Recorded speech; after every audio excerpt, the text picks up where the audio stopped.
They were talking about it in the broadcast. They said that when you were a kid, you hurt your hand, and so that's why you started practicing southpaw. Yeah, that's when I started actually practicing it. That was something that when I had the cast on, I was like, man, I love the gym so much.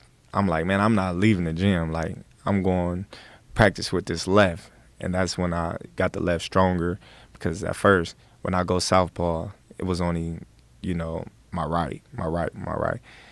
Then when my hand got messed up, just started working on the left, and it started getting stronger and stronger, and I started getting more accurate. Because at first, it's just throw it just to be throwing it, and then it just got to a point where my left was actually way stronger than my right when it came back, so I had to get my right back stronger.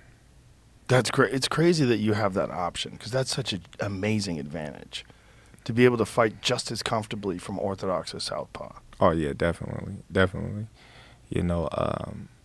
I look at it like you can't go nowhere.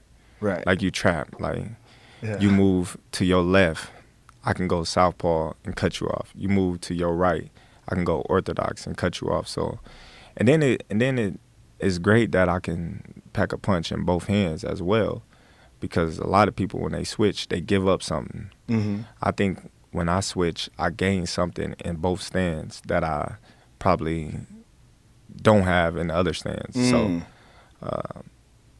it's great for me. Did anybody ever try to discourage you from switching up that much? Of course. Did they? My coach, he used to get mad. Like, you need to focus on one stance and doing it right before you start switching. You ain't even got the orthodox stance down packed all the way. And then you trying to go southpaw. I'm like, all right. Then I go orthodox, and then in the fight, boom. I switch, then I switch back. He like, stop switching. And then I win the fight like, what? When did he stop telling you to stop switching? When I was winning.